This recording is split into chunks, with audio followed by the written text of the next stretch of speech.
Whoa, buddy. Put that thing back in its holster. We haven't gone anywhere. I don't understand. Check out the MichaelDukesShow.com for information on how to get access to the podcast. Welcome to the party, pal.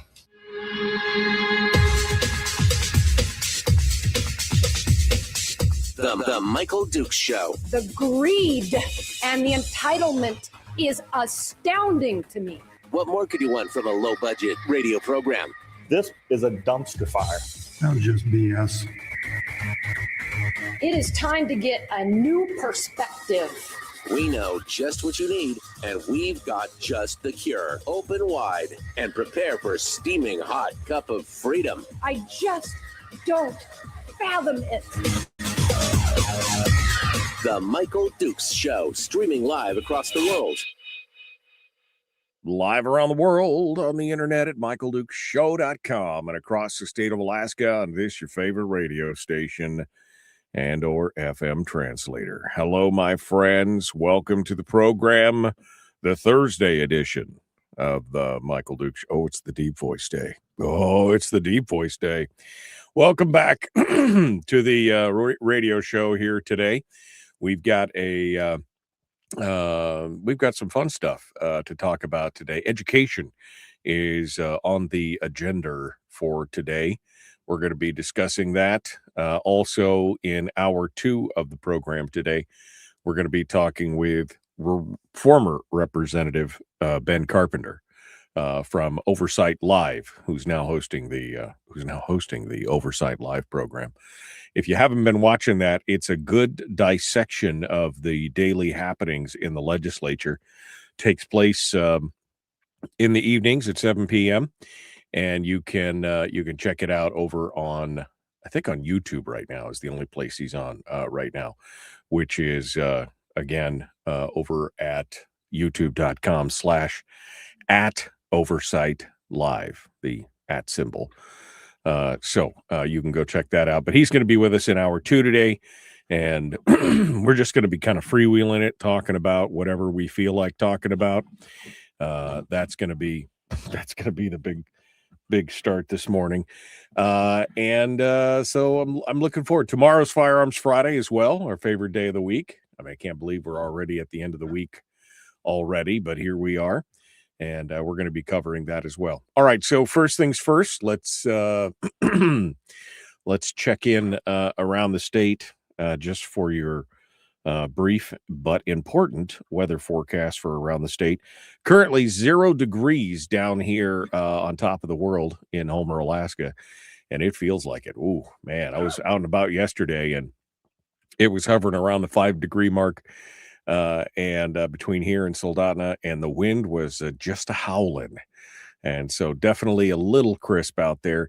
New weather warning for the Fairbanks area, now mostly for the southeast Fairbanks census area.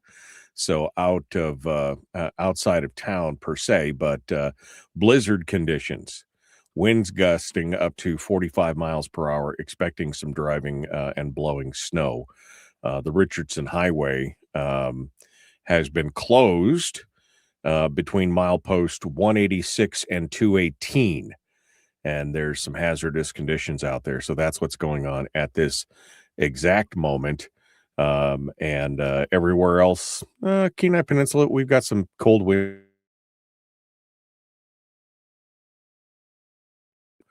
with wind chills on the Kenai Peninsula as well as on Kodiak.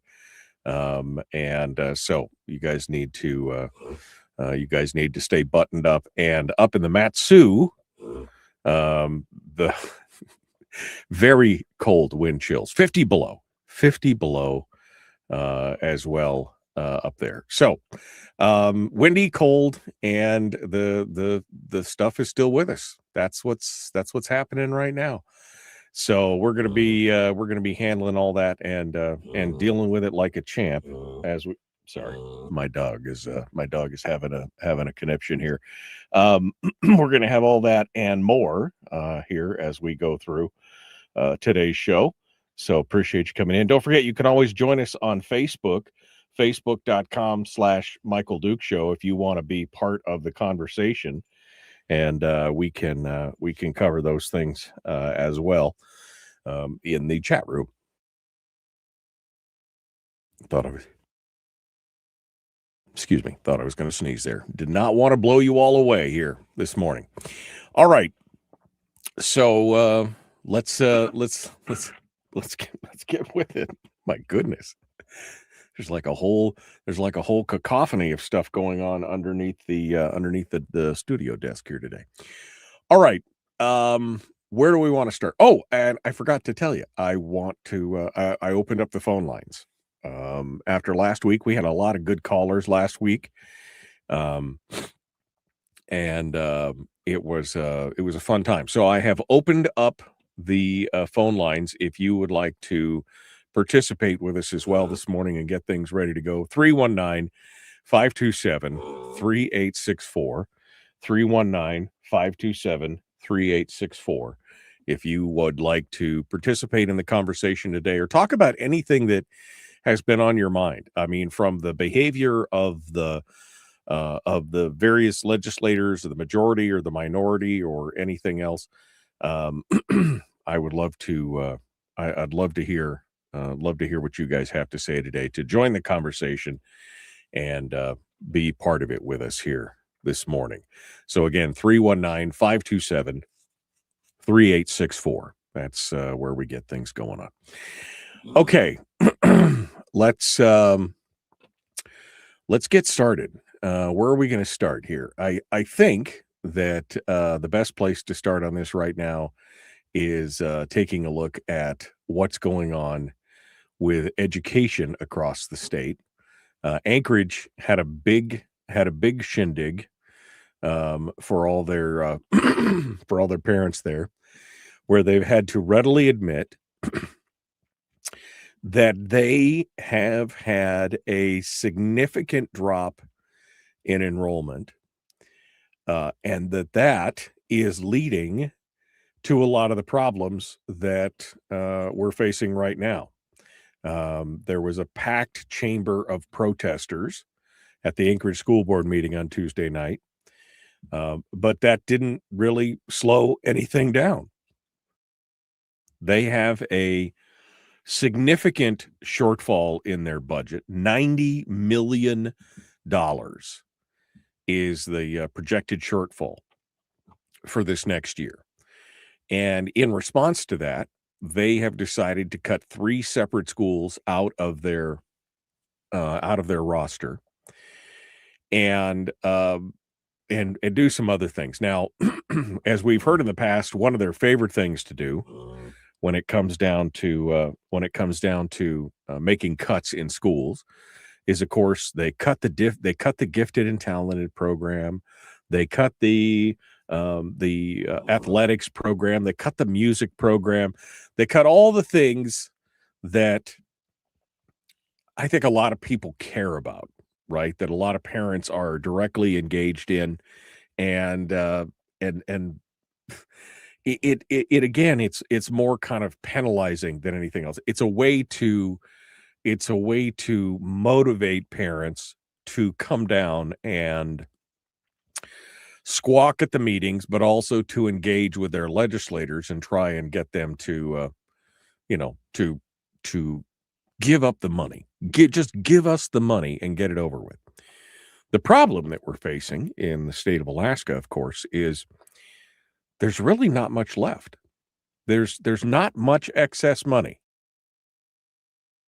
Now, we may have some different news on that because we just got some reporting back on the permanent fund earnings for this year. It's at a record high, and that may factor into a few things here later on, but let's save that for a little bit later on. The biggest problem with the school districts, not just in Anchorage, but across the state of Alaska, is that they have had a continual outflow of students, a decline in enrollment. And that's an issue that these schools have never really tackled in a head-on way. Their reaction has always been, well, we've lost some students, and therefore we need more money for the students that remain to be able to maintain the status quo. Now, the challenge with that is that they never analyzed why the students left in the first place. Because it wasn't all due to parental outflow, where parents are leaving, where the students actually left the district and physically left the area. In many cases, it was that the students just left the school district. And I would argue because in many ways they were dissatisfied. Their parents, not the children themselves, but the parents were dissatisfied in one way or another with what the kind of education that they were receiving. Now, this really reached a head back in 2020, 2021, post-COVID, as many parents were faced with having to essentially educate their own children because the school districts were refusing to participate. They were, it was all remote learning. It was, it was a hot mess, right? We can all admit that they were not prepared for that. The brick and mortar schools were not prepared for that. And many parents at that point decided to take their kids, and instead of allowing them to be experimented on by the brick and mortar schools, because they were trying to figure out how to do this remote education. They were like scrambling, trying to figure out how to do all this. Many of them instead went to the already pre-existing correspondence schools who've already kind of nailed down this whole distance learning thing. And had everything, laid out and ready to go. There was another tranche of parents who were just aghast at what their children were learning or not learning, because many of them were hovering around behind their kids while the kids were on the iPads or whatever, taking the school and doing they were just like, this is it? This is what we're getting? And for many parents, that was an eye-opening situation. We received several phone calls and emails here directly on ever had decided to take personal responsibility for their children's education instead of, foisting it off on somebody else to do. And they were amazed, shocked and amazed at how well their students responded. Now, it doesn't happen for everybody. Not everybody was cut out for the homeschooling model. Not everybody had the time or the inclination or the temperament to be able to deal with that. And I understand that. But this is a big reason why many of those folks have left, and why, quite honestly, they continue to bleed out students out of their enrollments because of that. But again, they never had the self-reflection as to ask the question, why? Now you're seeing, and you saw this in some of the discussions that people like Loki Tobin and others have been making, and now it's coming out as some of the talking points that, what's his name? Randy Traney from the Matsu, who got in trouble for, for having misinformation. I don't know if you saw that, where the superintendent of the Matsu School District, which is probably one of the best school districts in the state, honestly. But he got up there and had just this quasi rant about the Galena School District, which is the founding home base of the IDEA program, and how they were basically stealing from you. And he went on to use all these numbers. Turns out that he had incorrectly combed the information from AI without vetting it. And he was giving information from someplace in Galena, like Idaho. Was it Idaho or Illinois or Indiana? It was one of the I states. I can't remember where it was at, but he got in big trouble because all of his information was wrong. But the gist of the whole thing was, you evil homeschoolers are stealing the bread from our brick and mortar students' mouths. See, again, no self-analysis as to why the students would want to leave. And of course, this is the difference between institutions and the free market. Institutions persist because in fact, we're going to get into that here next week. I've got some amazing, there's some video clips that I want to get into that have got some amazing stuff in it. But institutions persist.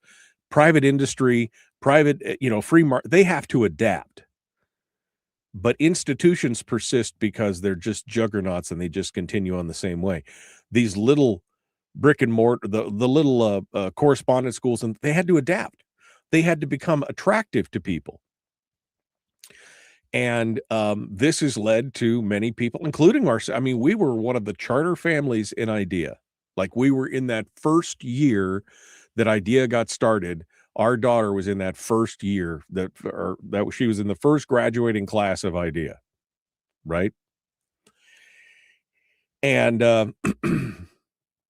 it's just astonishing that these people cannot wrap their brains around. So because they failed to look inward at what they could do and the things they could change, their new immediate reaction is those evil correspondence / homeschool / charter school / whatever. They are taking our money and they're taking our students. And if many of them had their way, they would plonk all your kids down into the same classroom, regardless of what you wanted, because that's the fair thing. Now, 7,000 students lost in the Anchorage School District in just the last 10 years. 700 students a year fleeing a system. And they've got a real problem with density in the Anchorage School District, density in the schools, meaning they've got a lot of schools that are at 40, 50, 60% capacity. I would say and argue that 3 schools are just the start of this. But we're going to continue on this discussion. I'm going to continue to give you some of my thoughts on it and your phone calls at 319-527-3864. 319-527-3864. We continue with more The Michael Luke Show. Common sense, liberty-based, free thinking radio.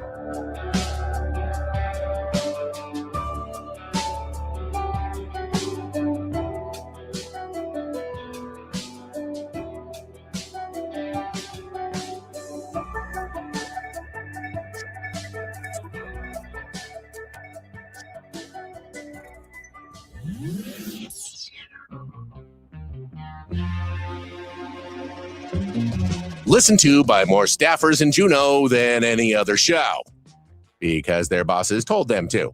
And after what they just heard, oh man, they're going to be pissed. You're a bad, bad man. The Michael Duke Show.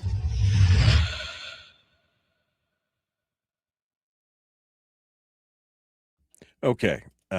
We are in the break right now. Sorry. Man, between my dog and everything else, it was that just one of those things. Did Michael just call somebody Randy the tranny? No, Randy Trainee. Trainee, Trani. I didn't name. He's the superintendent in the Matsu. What do you want from me, Bill? What do you want from me? All right. Let me go back here. See what you guys are saying. 35 below. Woo! 35 below in Fairbanks right now. 8 below here. How cold before radio waves freeze or cease to move through the air? Well, that would have to be, don't worry, you'd be dead long before that happened. You'd be dead long before that happened. Like 1,000,000 degrees below Kelvin. I mean, it would be, Brian's a little upset because he was forced to abandon a great dream for this. You think this was my dream? Come on. I mean, no, I'm just kidding. Good morning. 12 below up in the hook. Oof. Okay. It's almost March. Good morning from Kodiak. I see that Melody is on the phone line here, so we're going to do that. Rick said they're taking a page right out of the Anchorage playbook. Are you talking about on the blame game, Rick? Is that what you're talking about? Schools aren't bad, Harold. That's not what I'm saying. I mean, I know that's how you interpret it because how you look at the world, but that's okay. It's not what I'm saying.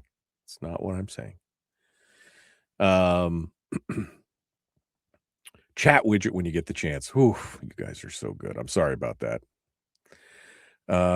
Where do you this school stuff? Obviously better than you do. Where do you this school stuff? I don't know where do you this school stuff? Say it louder, Harold. Everybody could understand that. Where do you this school stuff? I don't know. I don't know what you mean.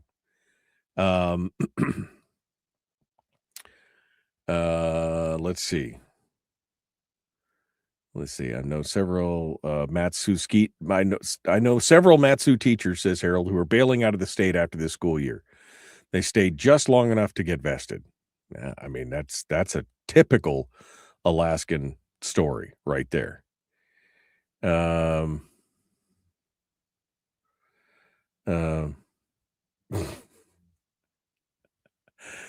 Name calling. Oh, Frank. He said, I'm sorry for yesterday's comments about Bernadette after being name called and bullied. I figured out I was listening to candidates all wrong. I learned after yesterday's comment about me, I should intrepid and assume what I think he meant interpret. I should interpret and assume what candidate says instead of what they actually stated. I'm a better voter now because of it. I just thought you were being a little pedantic. I mean, didn't have any problem with your comments other than I thought they were just a little pedantic when you were trying to nail it down on she's never taken $1 from government as a business. That's not what she said, but I mean, it's okay. I mean, there you go. All right. They're not even close to the 9 school they were threatening to close 3 years ago. So lock the doors. Plenty of jobs for teachers in the bush, says Willie. You can call in and extrapolate on that. Fat Ray said, if it weren't for tragedy, it would be amusing to watch the left grapple with the consequences of their actions. They spent decades convincing people to not have families, and now there's no kids, part 1, for their indoctrination mills, part 2. I mean, there is something to that. There is something to that component of it. It's interesting. All right. We got to get going here. Let's jump back into it. The Michael Duke Show, Common Sense Radio.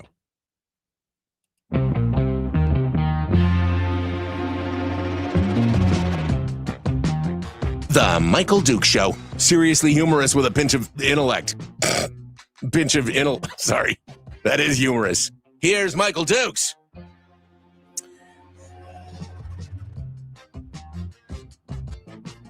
Excuse me. Goodness. So what happens when you... Hi, how are you? Well, we're going to continue here on this. Melody is on the line, calling up from the Matsu.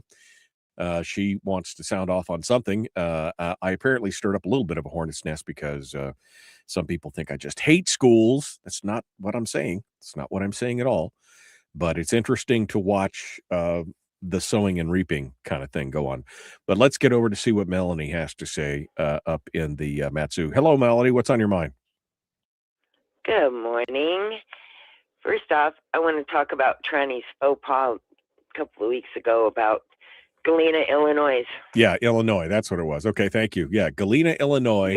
Yeah, Randy Tranny. He apparently AI is running our schools now. I mean, he had this whole thing, man. He's talking about you just spent $31 million on these buildings and everything else, and I was like, what? I called the district, I called his office, and I told him, wow, he's got egg all over his face. He is a laughing stock of the valley right now. He needs to make a public announcement on Facebook. I don't care, on the television. I don't care. He needs to go and apologize for his ignorance. This is a man that's in charge of educating our kids. That's scary. That's scary. So I called him and I let him have it. I'm like, man, he looks really bad. He needs to get out there in the public and just really swallow his pride and put his foot in his mouth and admit it. But I haven't seen anything as of yet. The reason why I called in today is because I want to talk about this stupid bus strike again. And I've done some thorough investigation. I asked for the records as far as Durham and their fines and what's current, what hasn't been paid for. And Durham is all current on their safety fines and issues with Matsu Borough School District. But here's what I don't get. I'm going to give you a tidbit to take and carry for the chat room. Matsu Borough School District and Durham are liquidating thousands of dollars of fines. Thousands. I haven't even added the numbers, but I've got 4 or 5 years worth of documents of safety infractions, and they're just waiving the fees. So you're talking about fees and fines Right. from the borough to Durham for failing to execute their contract. Is that what you're talking about? Liquidated assets. What does that mean? Well, that would be things that I think that they sold. Assets in this case would be buses. I mean, I don't know. Does Durham own the buses or does this district own the buses? I think Durham owns the buses. Yeah. But the strike is not about safety issues. I've done like a thorough investigation in this. And it's about them wanting first responder wages. And, you know, you see that they're closing schools now here in the Valley. Right. Well, the reason they're striking is it's a contract breakdown between Durham and the union, the Teamsters 959 union, right? That's right. That's the problem. Is it's Right. not between this. It's not between Durham and the school district. It's between Durham. It's not. The school district has nothing to do with it, Right, and that's what everybody's like. Call the district and tell them we need better busing. Blah blah blah blah blah. Right. And it's like, look, they spend billions of dollars on busing. Do you pay property taxes? Because I do. You know, these people out here, it's worth it. Pay them first responder wages. They make starting wage $27 an hour at the bus barn when they come in. That's their starting wage. Yeah. They also have a new person at the bus farm at Durham that I've spoken with in length that has been brought in to clean up the mess. And it sounds like, if you notice, that Durham responded with a letter yesterday saying that they have come to negotiations and to the table. They've offered something, but they weren't going to negotiate until after or the week of spring break. Yeah. So they're striking next week before spring break to make their message be hit. Right. You know, and the borough was talking about giving out gas cards, and that's going to exponentially cost the borough more money, or the school district more money. And then there's like, well, what's good for one is good for all. Other people are going to want, it's a mess. Yeah. It's a mess. Yeah. And I'm just sitting here going, okay, am I transporting my kid to school next week or not? Right. I'm okay with that. Are they going to have sped buses? We have bus drivers that don't speak a lick of English, Russian only. You have to be able to speak English to get a CDL to drive a bus. What's up with that? Right. Oh, I got so many questions.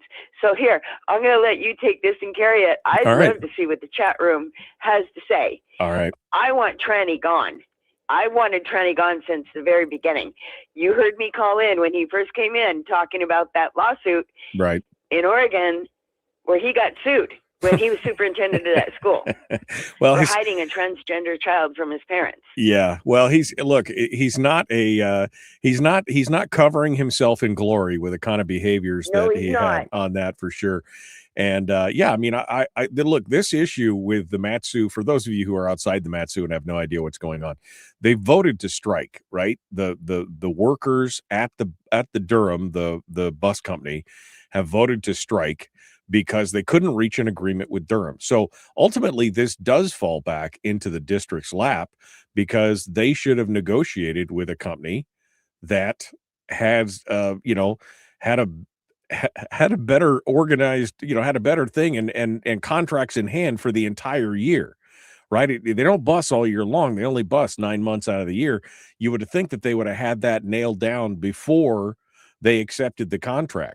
And part of this again is the unionization that took place over the time here, and now they just can't come to grips with it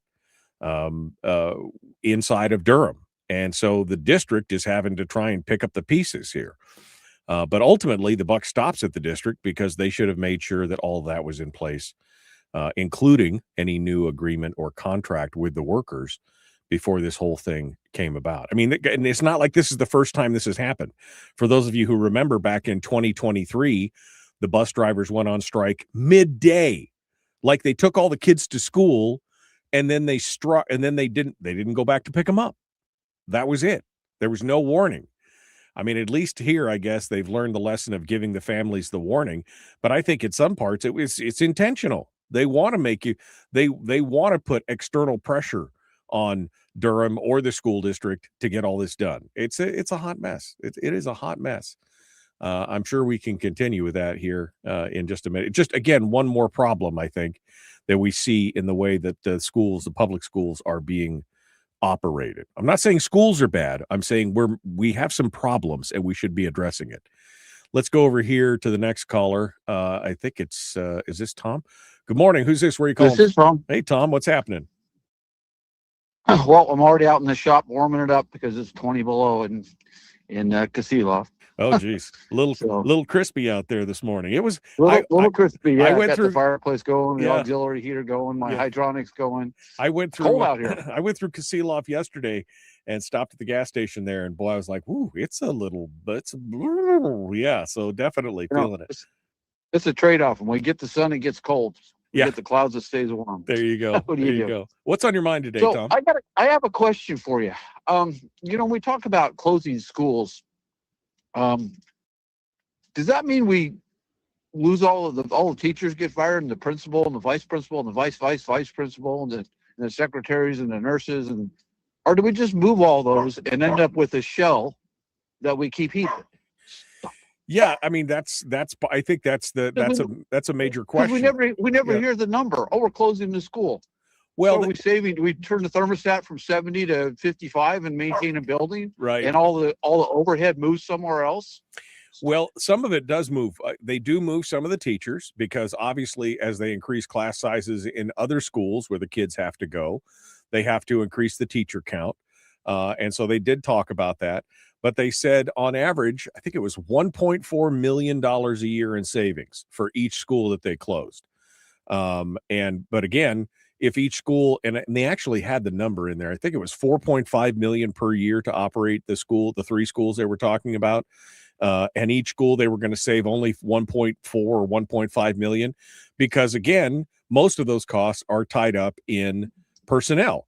And so they will change some of them. They said they may lose some of the janitorial staff. There may be some staff members that leave or retire, but that most of them are going to be moving to other schools. It's a consolidation.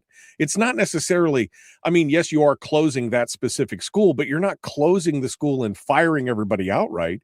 It's a consolidation. There will be some job loss, I'm sure, because you don't have the building to upkeep and do everything else because there's not wear and tear on it. And they're talking about turning those buildings back over to the boroughs as well. It's the same thing that the Kenai Peninsula is doing too. They're closing 3 schools, and they said the same thing, that they're going to turn those over as excess properties back to the borough. So we still have to pay for them. And what do they do with it? Yeah, well, Keep it heated? Yeah, keep it heated. Or, I mean, we're lucky the Nicolaiva school was able to be picked up as a charter school, because otherwise we'd be picking up the full ticket for an empty school building sitting in the middle of this village. I mean, it just, but consolidation has to happen. But they've been very clear that no, not everybody just loses their job immediately, because they still need more teachers as the class sizes in the other schools fill up. That's what happens. Well, are the class sizes in the other schools low though? I mean, do we have 20 students and we could throw 30 in there, or another 10 in each one? I don't know. Or are we just gonna fill up the classrooms? Right. I know that in Anchorage specifically, that, like I said, that the capacity of the schools in Anchorage, that there's many schools who are between 40 and 60% capacity, meaning that they're about half full. And so this is a consolidation, not a closure. It's more of a consolidation where you should have schools at 80 to 90% capacity. That's where they should be. But instead they're running a bunch of schools at half capacity. And so again, it costs you a lot more to get it done. The problem is that this all goes back to the decline in enrollment. It all goes back. If we had 10,000 more students 10 years ago than we have today, of course you don't need the same number of facilities to do it. Of course you don't. But nobody wants to they make it this big dog and pony show of closing the schools and making people in those in those neighborhoods feel, oh, your neighborhood school is going to, you can't afford it. They're running at half capacity. Of course you can't afford it. That just makes sense.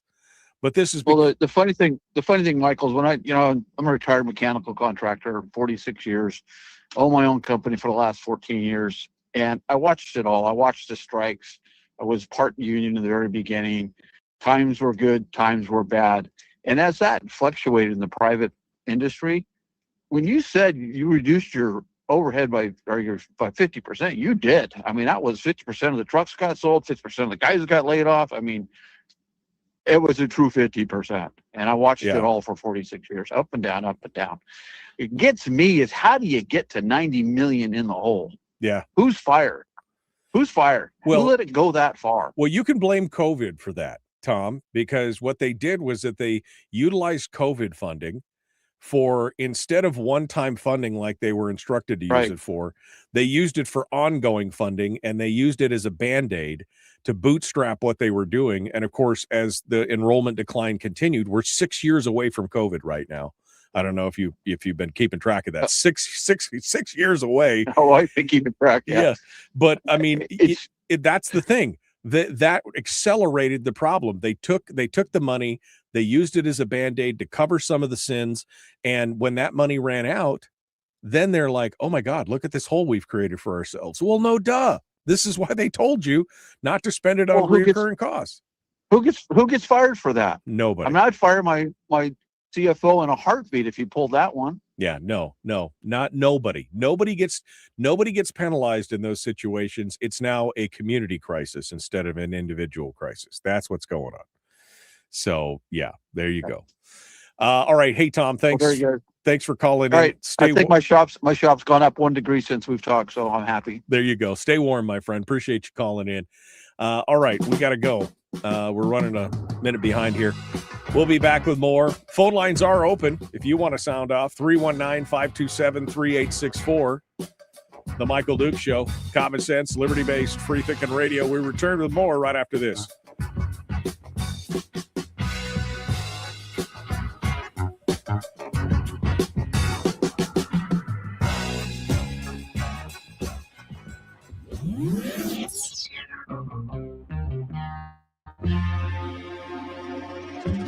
Tune in Friday for our weekend entertainment and movie streaming review with our guest critic, Willie Waffle.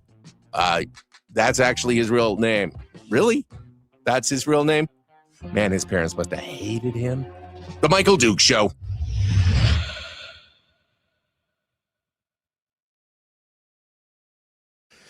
Okay. Yeah. Oh, and it's a valid point, David. Remember, when a school district says they are letting X number of teachers go, they mean that positions are being deleted. In fact, remember the late last year, the school district in Anchorage got called on that when they were making all the squawk about, oh, if we do this, we're going to lose 300 teachers or 600 teachers, whatever the number was. And then it turned out that the number of teachers that they would actually be losing their jobs was like 80. But they were going to remove 3 or 5 or however many number. They were just going to eliminate empty positions, that it was a fraction of what they were talking about. Yeah, it's crazy. Well, what was that Lisa just said? Lisa said she's over in Nikolaevsk, and she said, when I was talking about the Nikolaevsk school building, good thing that the charter schools got a hold of it and are using it, because otherwise we'd be on the hook for it as borough residents. She said, what I was told was that they would bulldoze the building if they didn't find someone to take over.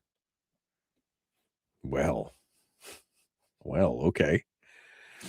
Kevin says there are several reasons for school closures, all of them associated with shrinking enrollment tied to outmigration from the state and parents taking their children out of school due to the poor performance of the school themselves. Consider this like a free market thing. If the product, the kids' outcomes, were great, the enrollment would be up and the schools would survive. Right now, the product is not great. Yeah, and I agree. And they still want to raise the BSA, says Kim. Oh, let's see. When a school is closed, teachers are moved to another school, at least in the Anchorage School District. Janitors, principals, administrators, and other support staff are no longer required. Long-term maintenance and critical maintenance are also no longer required, and the money that is saved in the district's maintenance funds for that specific school is no longer required as well.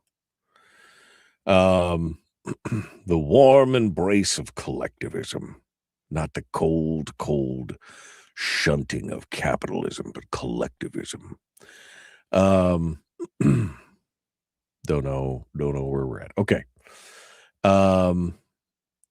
Rebecca said, we pulled our oldest from the brick and mortar school to homeschool, that neither the school or the district called to ask why. They never called, period. Pulling our oldest to homeschool has been the best decision ever. And that's a common refrain that I hear directly from parents, Rebecca, over and over and over again, is that it's some of the best choices that they've made. It's been better for the students, their kids. It's been better for the parents.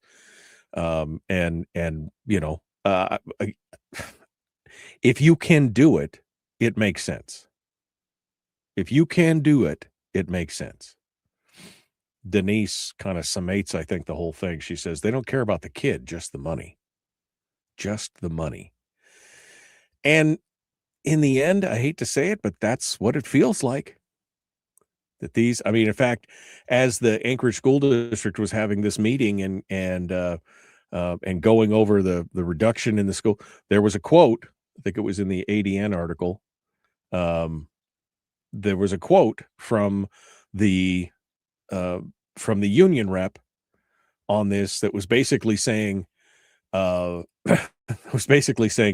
we're going to watch this and make sure that they comply with the contracts on who they can let go and who they can't let go. And I mean, again, it's about the money. It's about the employment and everything else. Ketchikan School District will apparently not make payroll. I saw your link, Kevin. Would you not text it? Would you message it to me? Because I can't see maybe you did. Here it is. Ketchikan School District is not going to make payroll. They've had some serious problems down in Ketchikan. I mean, some monumental Herculean, oops, we screwed up $5 million worth kind of stuff. It's it's kind of nutty what's going on over there. All right, I'm waiting for the dang thing to load. I don't know what's going on. Things got real slow. There we go. There we go. Rodney Dial talking about it. The school district, due to mismanagement last night, the assembly was advised by the borough mayor that the school district has insufficient funds to make payroll on February 27th. Ooh. It's not good, man. To my knowledge, never in the history of Ketchikan has this happened. The level of incompetence and mismanagement at the district is staggering. From the time the district was caught last November in years of financial mismanagement, the $5.4 million in debt that was not properly disclosed, they've now made a bad situation worse by failing to budget for employee payroll and created another emergency.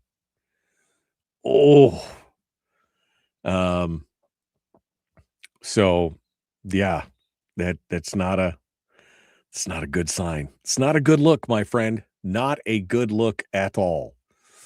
All right, Willie Keppel is on the line, and looks like Randy from Fairbanks is calling in as well. So we'll go through that. Thank you for the heads up on that, Kevin. I appreciate that. We'll see what happens. We'll see what happens. Ketchikan will make payroll. It's the law, says Harold. They will make payroll. They'll get an advance from their bank account. How much is that going to cost to get to borrow? Duh. Public enema number one. Oh, wait, sorry. Enemy. Public enemy number one, which makes more sense. On the other hand, he's a little bit of a pain in the Michael Duke show. All right. I got distracted. There's a whole thing. It just came out this morning. Of course, we touched on the whole Ketchikan thing, where they have a huge problem down there with their budgets and everything else in the school district, where they were hiding $5 million in debt. And it looks like now, according to the assembly meeting last night, the assembly was advised by the borough manager that the school district has insufficient funds to make its payroll tomorrow. It just doesn't get any better, does it? It just keeps coming. All right, let's go back to the phones. Willie Keppel is up out in Quinnahock, out north towards Bethel. Let's see what Willie has to say this morning. Good morning, sir. What's on your mind? In Alaska. A couple of quick things here. There's I'd like a quick shout out to I'm going to massacre his last name, I'm sure, but Representative Frank Tomanowski. He put out HJR 36, which is a constitutional amendment for term limits for these clowns in Juneau that we've had down there for 20 plus years. It's 12 years in the House, and then it looks like you do your 12 there, 12 in the House, 12 in the Senate. Looks like you can flop over and go to the other body, but at least it stops you from sitting in there and shooting for like 20 years. But of course, Bryce Edgman, he has 20 years. Speaker of the House has 20 years already, and he's after Lyman's chair, I think, right, the way it looks. So he'd still be safe, but what he did was he gave it the kiss of death by assignment to 3 committees for sure. And the last committee is that it's assigned to is finance. Like, why does it even need to go to finance? This doesn't cost the people a single penny. It's just a change of policy, you know? Right. We're rid of you. In fact, if anything, it saves us money because we're getting rid of you long-termers, you know? But who chairs that? Well, that, of course, is Josephson from Anchorage, and he's on his 14th year in the House right now. So, you know, I'm encouraging everybody to, when you call in to testify at the legislature, just go. And by the way, I support term limits, vote for HJR 36. So throw that in there when you're doing that, please. And I like that a lot. Yeah. As far as their schools and stuff, hey, we can take 100 teachers out here without even blinking an eye from the school districts in Anchorage out here in the bush, because we have well over 100 positions that are filled by foreign nationals nationals working on visas. And it's 9 months. There's housing provided. Come on out, do your thing, go on back. You might as well. Everything else out here in the bush is 2 weeks on, 3 weeks on, whatever. Whether you're talking nurses, doctors at the hospitals, you're talking firefighters at the city of Bethel. We even have a police officer in Bethel that goes back and forth to New Zealand on his time off. That's how far people travel. So it's the new norm, is the way I look at it. There's plenty of teachers don't have to worry. There's plenty of jobs. And other than that, the one that probably isn't making a whole lot of headway on your side of the state but ties in with the trawl is yesterday the Board of Fish changed the intercept for salmon in Area M. Area M is right on the bottom of the Alaska Peninsula where the fish have to squeeze in between the islands to come through False Pass. Barges have to go all the way down there to come up, leave anchorage. They go down the peninsula and then turn around and come back up through the islands to get out here to the western side.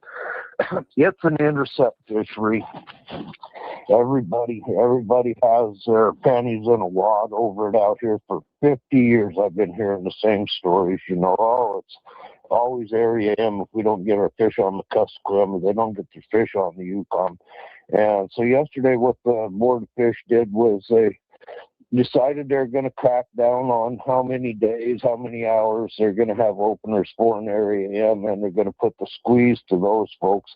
And of course, it's always what the big whine is they're not getting the chum salmon they want on the Yukon. Well, not many people eat chum salmon. I don't know anybody that targets chum salmon. In 40 years out here, I've never met anybody that goes out and goes, man, I'm going to get me a pile of chums, because they don't. Unless in the old days, 30 years ago, it was different because guys had dog teams, you know, and that's right.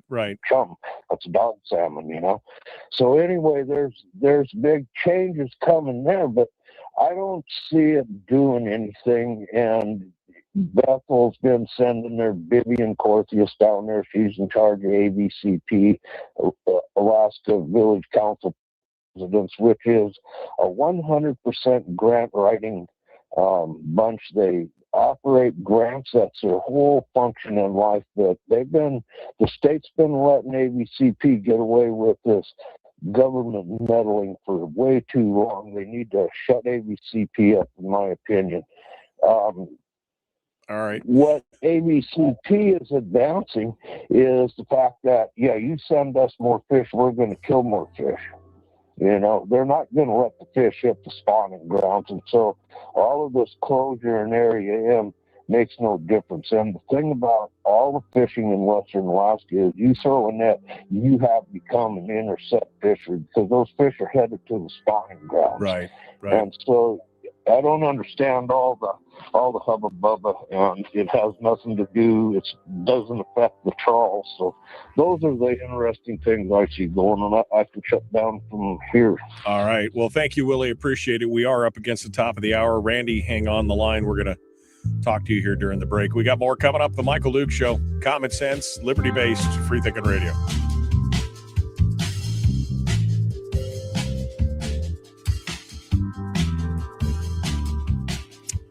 Okay. I eat chum. I've eaten chum before, but I mean, I don't know if anybody is targeting it as a harvest overall, but I will eat almost any kind of salmon.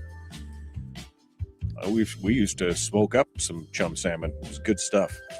All right, let's go over here. I got Ben is in the waiting room here, but Randy is on the line. So let's see what Randy has to say. Good morning, Randy. What's on your mind? Hi there, Michael. Yeah, this is Randy. Just some questions, really.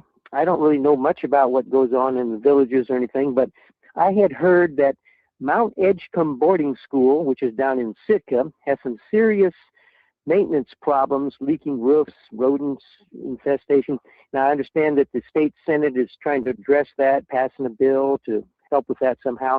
But then also in the news, it came out that it was said that 100 other rural village schools have problems that are even worse than Mount Edgecombe. And it just got me to wondering, some villages are maybe pretty small and they may not have a big pool of experts or anything to fix stuff. It's because it takes a lot of skill to do certain maintenance tasks, of course. But I was wondering, do they have a crew in villages? It would have to be non-union, where it could be kind of flexible, where it could be part-time and pay according to what they're worth, but pay them something that can do things to help maintain, like, for instance, drain cleaning. That's a pretty easy thing to do. I used to be a maintenance guy. I used to work for a Princess Hotel a long time ago, and I cleaned out drains, and got hair out of drains and stuff. And I just wanted painting, I did painting too. And I just wondered if they've got that going on in the villages. I'm ignorant on it. I don't know what they've got going on, but it would be a marvelous training program for people to get skills in building maintenance. Yeah, I mean, you're not wrong. The problem is that they need to dedicate the funds to maintaining the buildings. That's the problem. We've got $10 billion in deferred maintenance in this state. I mean, you're right. Mount Edgecombe is bad, but I mean, Akiak, the school almost collapsed up there in Akiak. And again, it's because the state, who is responsible for this stuff, is not maintaining it. Why don't they have a hotshot crew that goes around from building to building and, from village to village and maintains these buildings? Or, like you said, create a program. I think it's a great idea. If you can create some kind of pilot program where you have, people who are, who want to do trades, high schoolers or whatever, that want to help and learn how to do that, have some experts in there and get it done. I mean, I think that's a great idea. The problem is you got to fund it. And instead, they've taken the funds and spent it on other things. Randy, that's the problem. They've spent it on other things. So that you're right. This should not be happening. We should not have buildings falling down. Public buildings that were built with public funds should not be falling down. They should be maintained. And that's 100% true, Randy. So anyway, I appreciate. Okay, well, thank you. Appreciate that. Thank you for calling in and joining us today. I'm going to pull the plug on the phone lines. Goodbye. For now, because we don't need them with Ben here joining us in this next segment. I see that Ben is in the off in the green room here. Deferred maintenance. Please do not get me on deferred maintenance. Holy cow! If you see the blood shoot from my eyeballs, that is the thing. All right, let's go over here and let's get Ben squared away. Make sure the audio's working and everything else. Good morning, Ben. How are you doing, my friend? Good morning, Michael. I'm doing fine. Good. How are you? Good. You know what?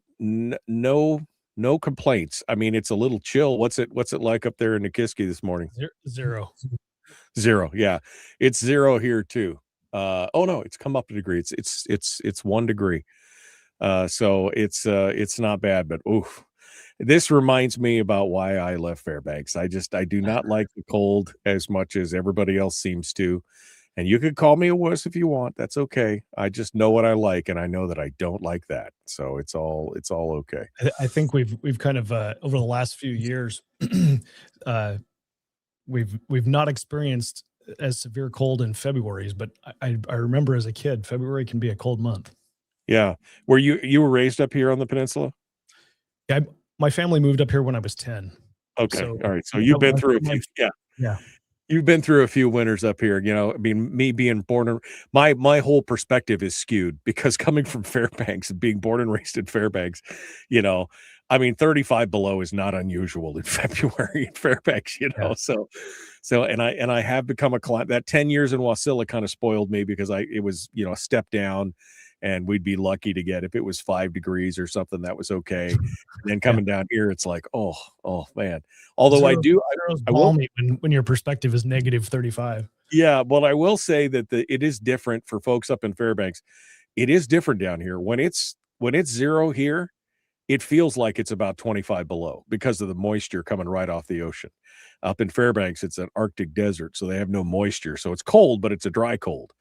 And so you definitely feel it in your bones a little more here when it's the time that I spent in Kansas at Fort Riley, the humidity in the wintertime and the wind. Oh, yeah. Was freezing. It is cold. No, it's good, but whatever it is, I'm happy where I'm at, so it's all good. All right, well, Ben, I'm going to put you back in the green room. We're going to be back to you here in just a minute, and we will continue getting things ready to go. Folks, like and share, like and follow, ring the bell, do all the stuff. Let's get back to it. Here we go. The Michael Duke Show, common sense, liberty-based, free thinking radio. 40 below in North Pole this morning. Yeah, you guys, you can keep all that. I don't need any of it. Thanks. Appreciate it. All right, back with more. Here we go.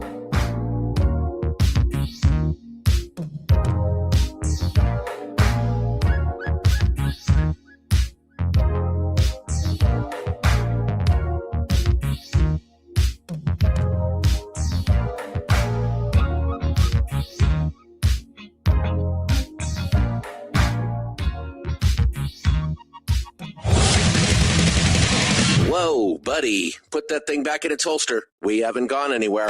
I don't understand. Check out the MichaelDukesShow.com for information on how to get access to the podcast. Welcome to the party, pal.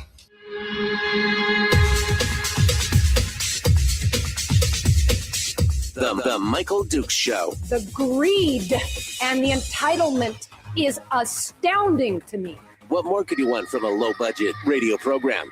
This is a dumpster fire. That's just BS. It is time to get a new perspective. We know just what you need, and we've got just the cure. Open wide and prepare for a steaming hot cup of freedom. I just don't fathom it. The Michael Dukes Show, streaming live across the world. Hi there, ho there, hey there. Welcome back to the program, hour 2 of the big radio show for Thursday, the Michael Duke Show, broadcasting live across the state of Alaska on this your favorite radio station and or FM translator, and live around the world on the internet at michaeldukeshow.com, where you'll find links to the audio only.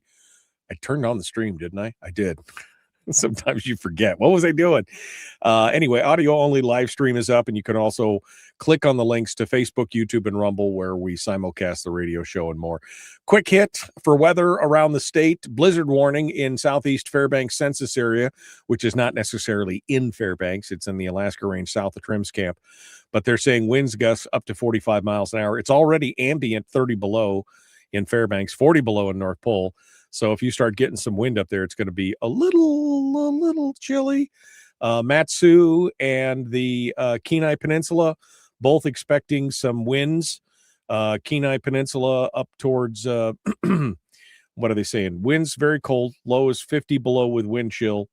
And that is West Prince William Sound, Whittier, North Susitna, southern Kenai Mountains. Up in the Matsu, it's the upper Matsu and Eureka and Sutton and Copper River Basin. All cold up there as well. So stay warm. Stay warm. We were talking in the chat room during the break about the difference between wet and dry cold. And there's definitely a difference, although 30 below ambient, even if it's dry, is still too cold. I'm sorry. It's just not what it is. We don't want to deal with it. Today, Thursday, the second hour, we've been hosting former Representative Ben Carpenter, who is now hosting his new program called Oversight Live. And that is a daily show which takes place at 7 p.m. in the evening, where he recaps all the hot action in the legislature from the day for an hour and kind of breaks it down, goes over some stuff. I think it's a good good chance to kind of dissect some of the things that happen each and every day. You can find that over at YouTube at youtube.com/@OversightLIve. And so let's bring Ben Carpenter on the program. Now, Ben and I have not talked about what we were, any topics today. I just thought we would free line We're gonna this. wing it. We're going to wing it. We're just, there's so many things that we could talk about, Ben. And it's just so astonishing to watch. I didn't even get into the story because I started taking phone calls today.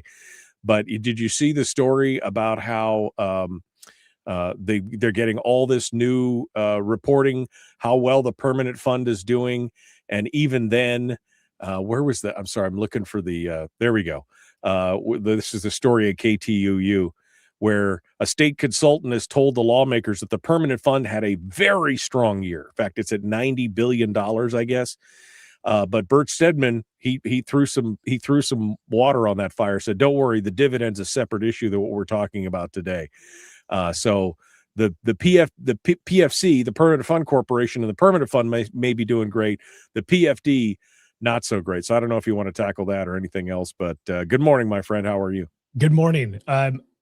Honestly, I think I'm going to bring up the Senate Finance 9 a.m. meeting from yesterday on the show tonight, so that we can see what happened, because it is a very important meeting. It is very important. Okay. It talks all about this, the concept of, is 5% of a market value draw the right number? Right. And it is very, very clear that the powers that be, the legislature, the Permanent Fund Corporation board, we're all focused on protecting the payout from the fund. Even to the, I would say that if we're going to stay with a 5% draw, the 5% number, if you put that in the Constitution, then we're even protecting it to the exclusion of growth and future generations of Alaskans, because 5% I think is too much. Yeah. So we're going to talk more about that today. Anyway, I haven't gotten through the whole meeting yet. I was listening to it a little bit this morning too. And we really do have a decision to make in this state as to what the purpose of the fund is and what the purpose of government is, because the answers to both of those questions is going to shape what the state looks like in the next 10, 20 years, what we hand over to our kids.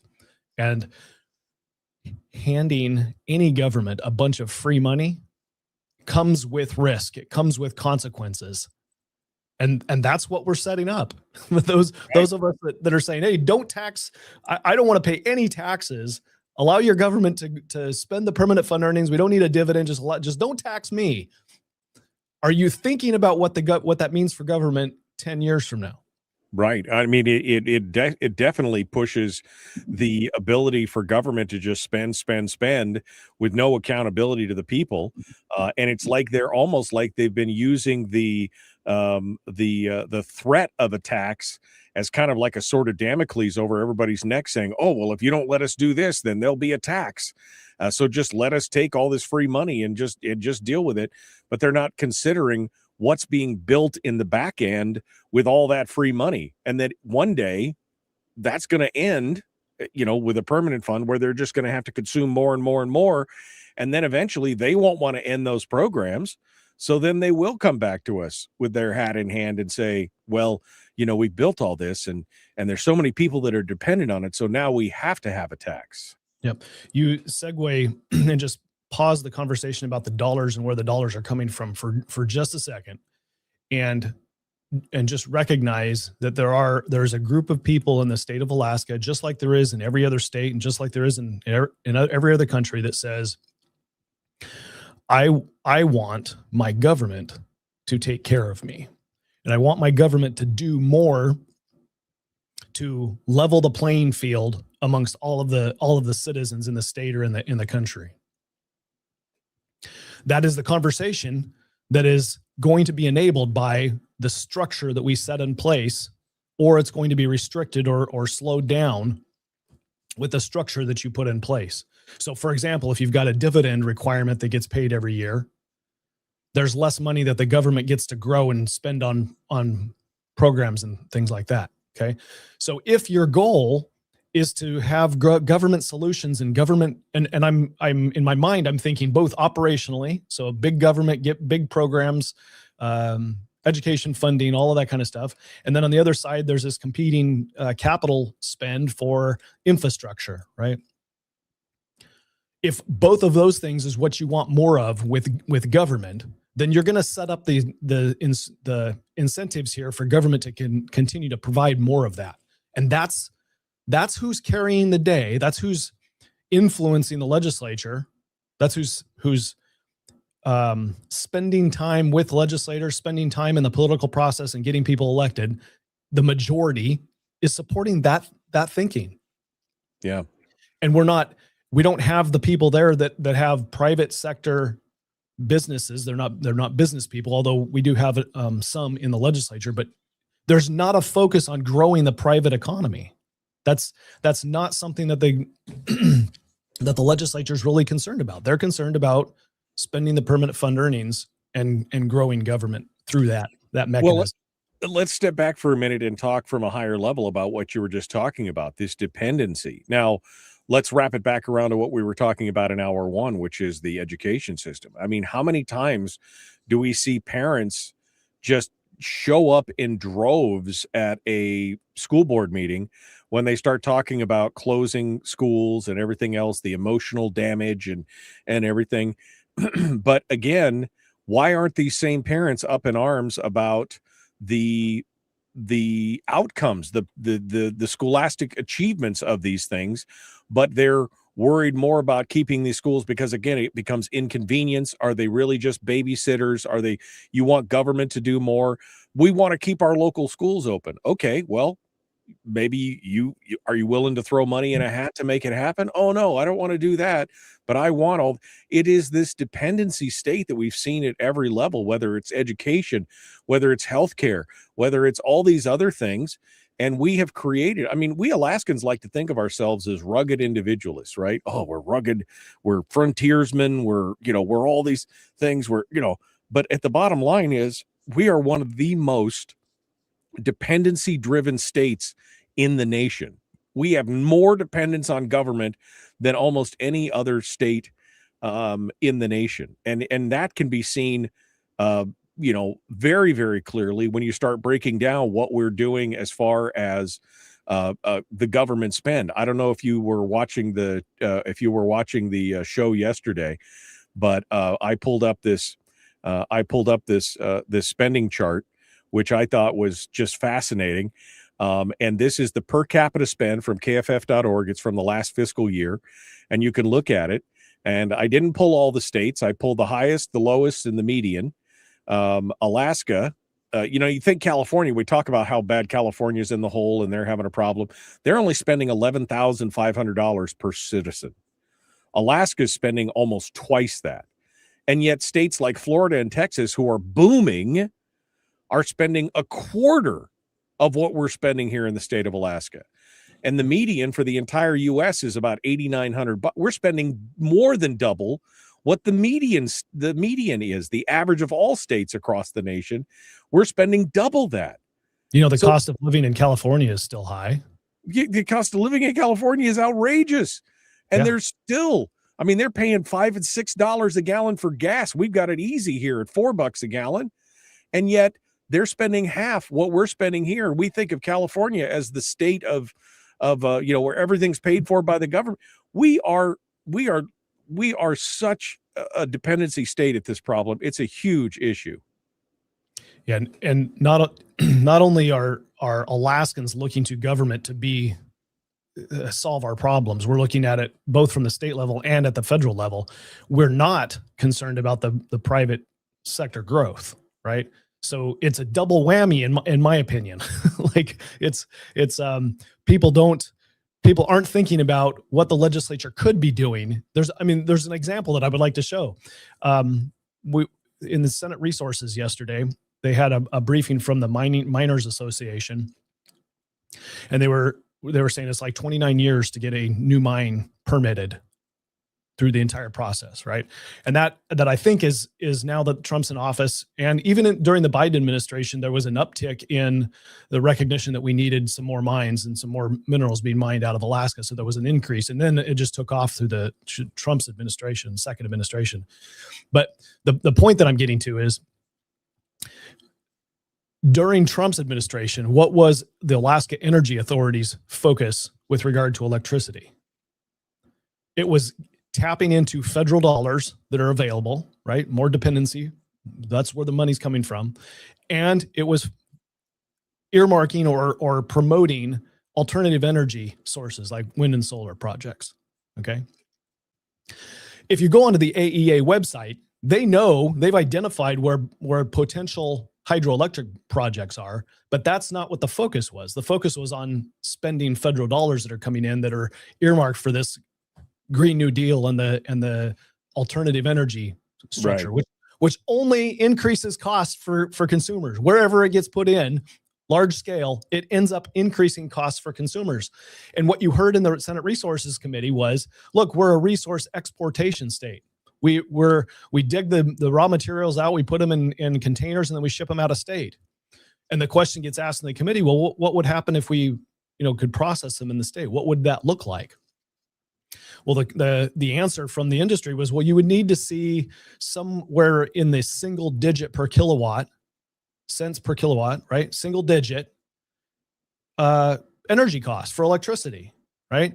So during the Biden administration, you've got massive amounts of money being funneled towards wind and solar projects that are never going to get you at single kilowatt usage for mass, up to scale. It's just not scalable.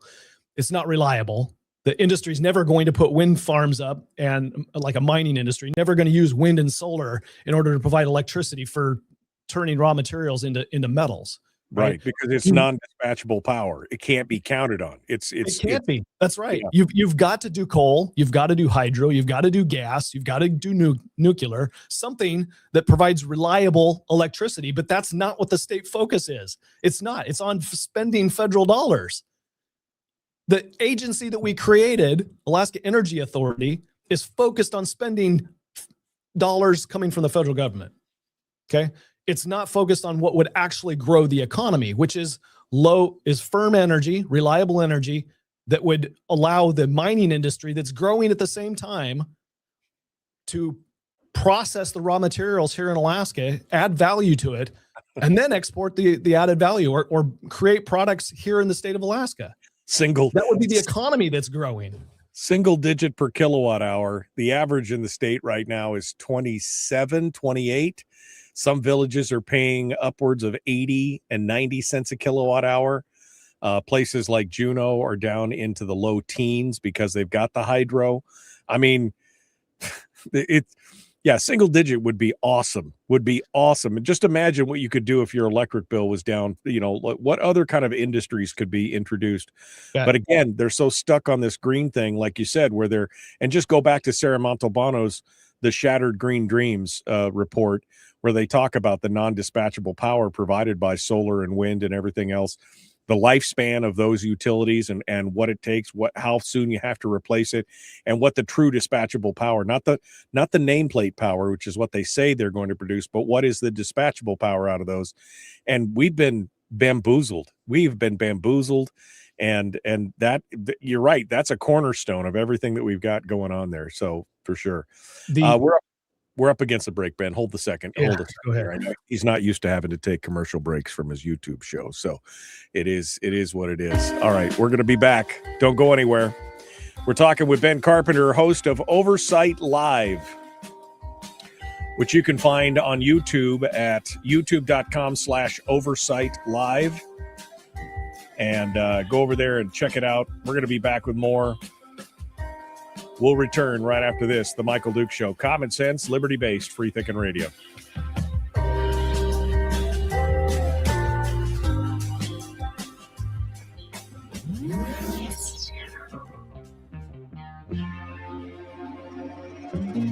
Listened to by more staffers in Juneau than any other show because their bosses told them to. And after what they just heard, oh man, they're going to be pissed. You're a bad, bad man. The Michael Duke Show.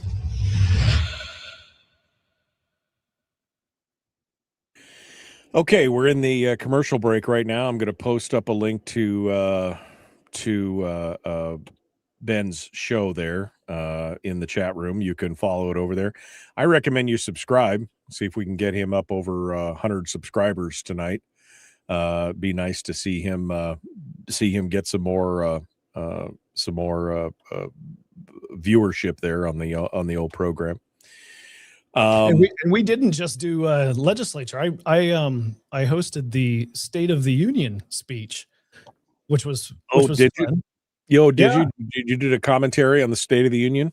Yeah, and they wouldn't let me go. The people who were watching afterwards are like, "No, we got to continue the show. It's 7:00 now. We got to do your show." So I was on for 3 hours. Like, welcome to my world, my friend. Welcome to my world. it was good. It was good. We had a good conversation afterwards too. Lots of questions, and it was good. I mean, I thought it was productive.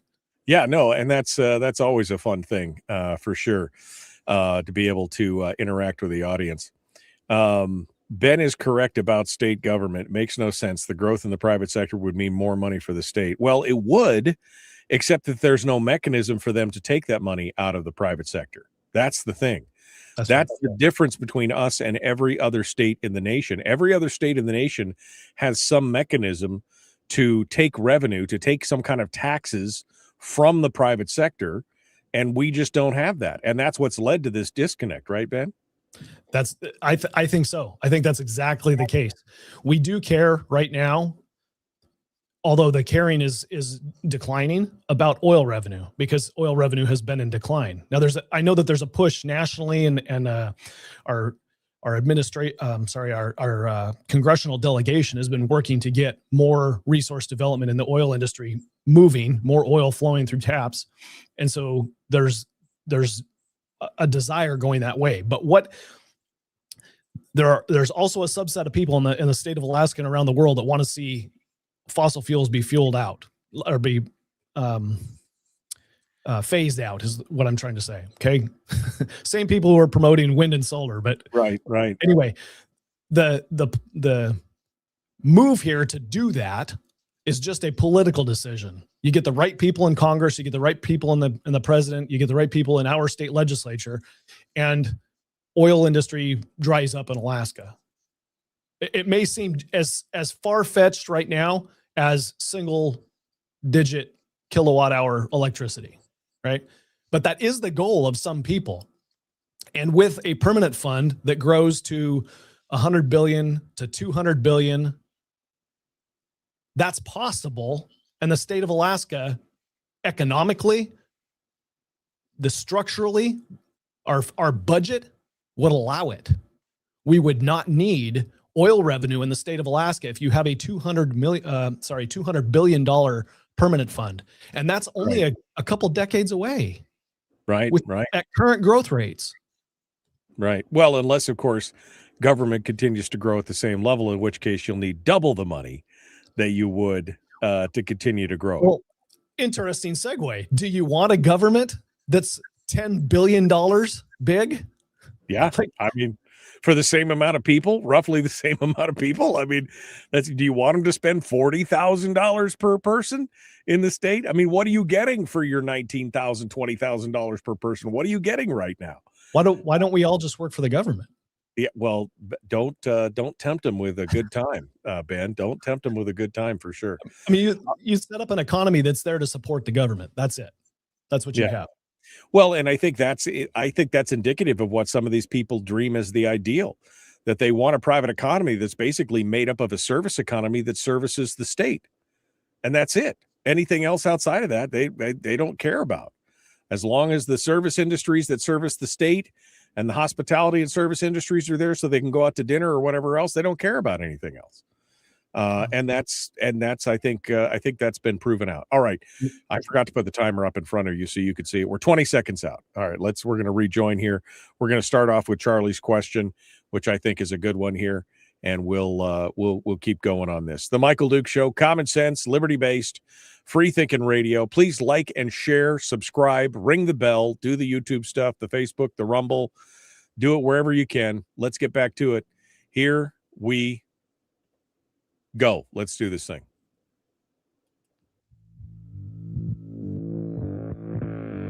Today's recipe is the important Alaskan news of the day with a dash of sardonic smile, a pinch of eye twinkle, not that you can see that on the radio, and a touch of acidity. It goes down easier like that. Don't question our recipes. The Michael Duke Show. That's right. Don't question our recipes around here. We've got it nailed down. It's grandma's recipes. We've been using them for years. All right, let's go back. Ben Carpenter is our guest. Couple quick questions before we move on to whatever else Ben wants to talk about here. Charlie asks, says, ask Ben to comment on the bills currently in the legislature that will subsidize wind and solar. I mean, this goes back to just what we were talking about, right, Ben? So, I mean, have you been following these bills or looking at this? Honestly, no, I have not. But Charlie, thank you for bringing it to my attention. I'll take a look at it. I haven't heard in my conversations that those bills are actually moving or a priority, but stranger things have happened. So I will check them out. I kind of suspect that they would be just another shark in the water that smells blood with regard to the remainder of the permanent fund dividend, and they want their take on whatever's left over here. So yeah. I suspect that group of people is pushing this, and it's not necessarily a priority of the legislature right now. Representative Jeremy Bynum is in the chat room. He says, don't confuse residential rates with bulk wholesale power rates. Yes, we should be focused on energy. Yeah, absolutely. And there is a difference between bulk wholesale and residential rates, but I was just throwing that out there for a comparative. If they're looking for single digit per kilowatt hour power rates, you've got to come a long way down from 30 cents, 28, 29 cents, 30 cents a kilowatt hour down, even at the residential level, to come down to a bulk level of single digits. I mean, you can't get there from here, I think, at this point. But that should be one of the things that we could be focusing on. I mean, this goes back, Ben, to the whole idea of let's talk about the power cost equalization fund for just a minute, since we're on energy, right? This was a fund that was created. It now has over $1 billion in it. It continues to spin off money every year. But instead of utilizing those big monies and those big dollars to help build out infrastructure to create more affordable energy in the rural and bush areas, instead, what it's being used for is just to pay people's power bills. This is the whole teach a man to fish or give a man a fish thing, right? I mean, instead of giving them infrastructure that allows them to pay their own utilities at a reasonable rate, instead, we're just using it as a gimme fund to pay for people's power. That makes no sense to me. Yeah, at least a portion of it is going to pay for the actual cost of diesel for running generators, right?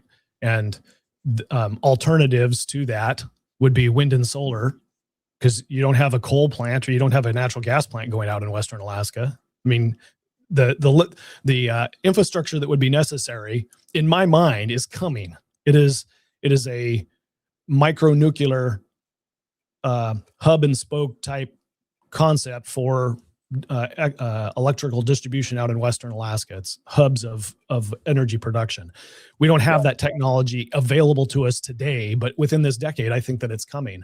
And I would like to see that I think there are people out in Western Alaska that would rather have that than have to rely on diesel fuel. I think that is the case, but you're right. And for those that don't understand PCE, that is a political arrangement that the Bush Alaska legislators demanded of the urban legislators back in the day, a number of years, a decade or more ago, when we wanted to improve infrastructure along the rail belt. They agreed to support spending for that project or projects, and in doing so, we would establish this PCE fund, power cost equalization fund, so that, and the formula that gets set up says, hey, if the cost of electricity goes down along the rail belt because of this investment, then the power cost equalization formula allows more money to be spent or subsidize electricity out in Western Alaska, so that there's a win-win here. You win, your rates go down. We win because our rates go down. And that's the theory behind establishing the power cost equalization. I would hope that as soon as we have an alternative to diesel generators out in Western Alaska, that the power cost equalization fund would then help fund an alternative source that alleviates the subsidy need, right? That would be the hope. I think there was something very interesting identified in Senate Resources yesterday in the afternoon meeting. Okay. The Miners Association came in and said, look, here's what the benefit has been annually for economic benefit for communities in Alaska. And $92 million is what their slide says. I'm looking at right now, $92 million in state revenue, 47 million paid to local governments, 240 million to ANCSA corporations. That's totaling 3.6 billion since 1989. So you've got mines that come online on federal land. There's only one or a couple on state land, and that's why your revenue, royalties and taxes to the state is lower than what you're seeing through the native corporations. They're making a good money off of native land mines that have gone in, right? Okay, so let's pause for a second and say, what does the state cost to support people in what would be the unorganized boroughs that have there's no mechanism for capturing any of the economic activity that's happening out there, and the state budget is having to pick up all of that. So I think that it's time for us to have a conversation that says, look, economic activity around the state needs to help support Alaskans, regardless of where it comes from, whether it's from tribal land, state land, federal land. It should all chip in to helping pay for the costs. So we have schools we have schools in Western Alaska and villages that are having a problem with maintenance. Is that entirely the state's responsibility, or should locals, the local economy, pick up the tab? And if the local economy is equal to the economy of native corporations that are supposed to be there for the benefit of the people who are living in the native villages, then there should be a conversation about a bigger role with regard to the dollars that are being earned through that economy. So again, it's a structure conversation about how we achieve the things that we think government should be doing for us, and making that economic base, the economy, private economy, the economic engine, the foundation of how we do what it is we think government's going to do. Not just look to the federal government and the state government to provide money through an earnings reserve account or a permanent fund earnings to take care of us. We focus on the economic engine in every area that we've got of the state to generate the revenue that we need. Some of that would be crazy talk. Well, no, I don't think it's crazy. Again, some of that would be picked up. And again, I don't want to, I feel like I'm becoming this tax advocate, but if you look at it from a mechanism of what happens in other states, some of that monies would be picked up if there was some form of broad-based tax across the state. Some of that would be picked up, and there would be some contribution from the local economies. Now, some of these places are already struggling, with $8 a gallon milk and everything else. But I mean, there has to be something that equitably connects the government to the private economy. And I'm trying to wrap my brain around, how do you make that happen without some form of linkage in a tax revenue way? I just don't know, because otherwise we're just going to continue to, this money ball will just get bigger and bigger. They'll continue to consume more and more of all this available money that they have control over. And we will lose out because of all the economic opportunities that are lost because of the malinvestment of what the state is doing with those monies. Yeah. The legislature's, it's very clear that the legislature is only focused on growing the amount of money that's available to state spending through permanent fund policy and federal policy for that matter. Whatever federal dollars is coming in, give us more, give us more. That's what our congressional delegation is sent to Washington, D.C. to do for us, right? We reward them. Look at the hundreds of millions, the billions of dollars that we brought into, billion plus dollars that we brought in for healthcare rejuvenation in the state of Alaska. Yay, let's celebrate, right?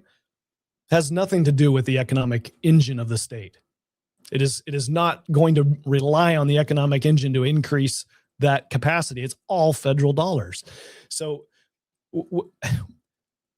I don't know. I feel like a broken record that I'm talking about a structural. I don't want to be a high tax state, and I don't think we would need to be a high tax state, but we need to have different levers. We need to have different structure in the state to incentivize people to care about the private economy, people in the legislature to care about the private economy. I don't know any other way to do it. I'm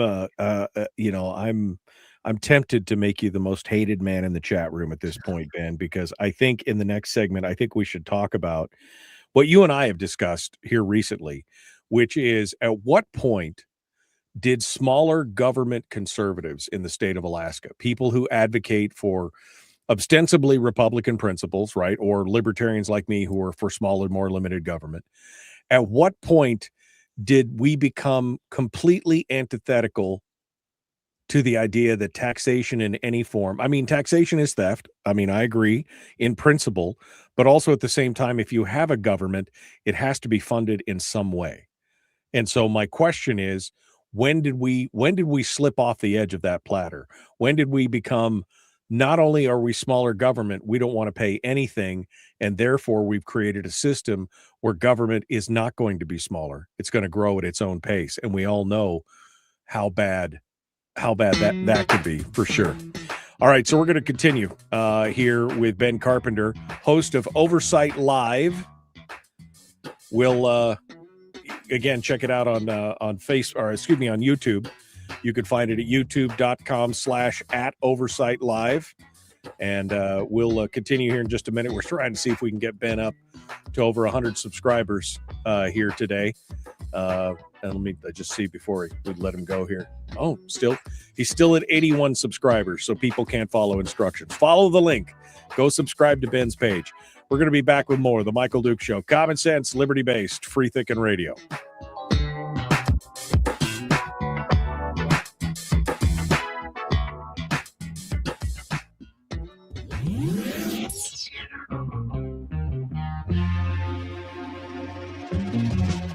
Running on 100% pure beard power. Oh, also some coffee. We dip our beard in coffee. Ha, nice beard. The Michael Duke Show. Okay, we're in the break. Willie Keppel corrected me. It's not $8 a gallon for milk out in the bush.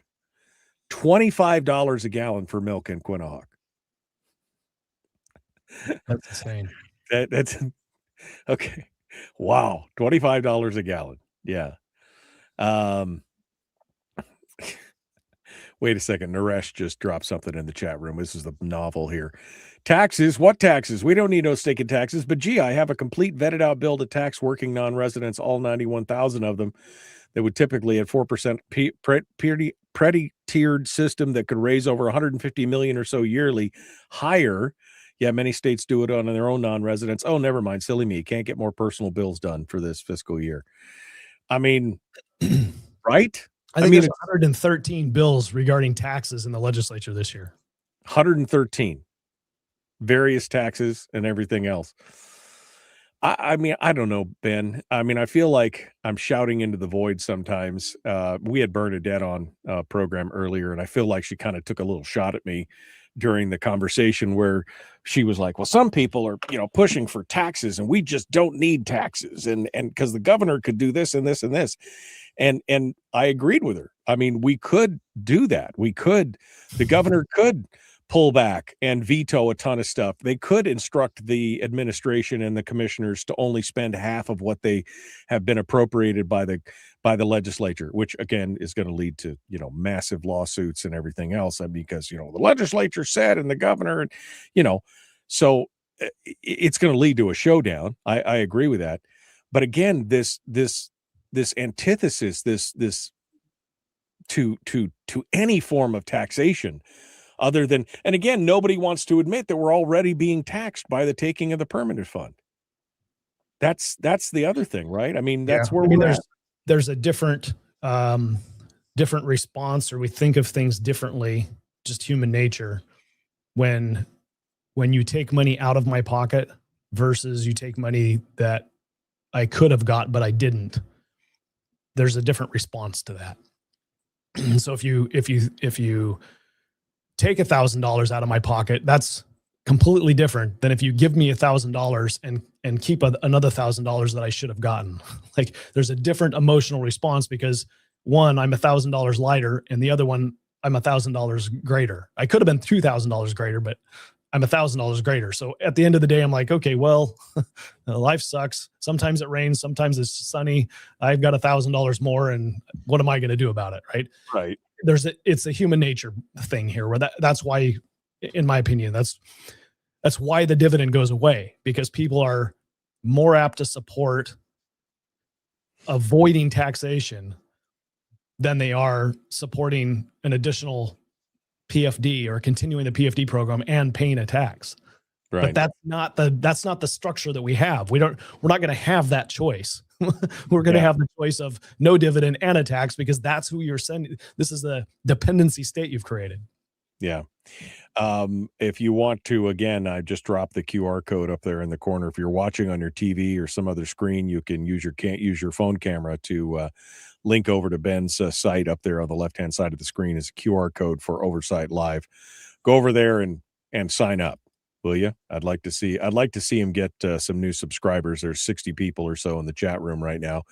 If half of you went over there and subscribed to Ben, he would be up over 100. He'd be up over 100 viewers or subscribers on that right now. But here it is, Ben. It started already. Here's Frank's comment. Glad to see Ben and Mike have joined the other side. The fight is just too much. When he's talking about. But again, Frank, what's your solution? What's your solution to protect the private economy, to stop the growth of government in the way that they're doing now? Because they've got direct access to the feed, right? It's like they've got direct access to the feed trough, and they're just sprinkling whatever they don't want to eat out to us afterwards. Whereas if it had to come to us first and then be clawed back, it'd be a different thing, right, Ben? Yeah, this is the only way that I can describe it is a short-sightedness, right? I'm literally saying in my presentation of my plan, I'm literally saying pay somebody a statutory dividend, institute a sales tax. You would have more money in your pocket at the end of the year doing that than if we do what we're doing now, which is take your dividend and you don't have a tax. So the flip side of that argument is people that are saying, well, I don't want a tax. Okay, well then what you're saying is you don't want to have more money in your pocket, because that's what the structure would give you. Give you a full dividend, give a tax, because you don't see how much money is actually being taken from what you could have with the dividend. So you're blind. You've got the blinders on and you can't see that. It's like the evil of withholding taxes, right? Because you just don't see it, so you don't quite feel it, kind of thing. Right. You know? It just becomes the new normal. Yeah, exactly. All right, Ben, hold the line. Let's get back to it. Here we go. Kim says, MD's fact-filled statement, taxes are inevitable. That's kind of the direction we're headed, folks. I hate to say it, but that's kind of where we're going. Let's get to it. The Michael Duke Show, Common Sense Radio. Like, subscribe, share. Go to Ben's page and subscribe.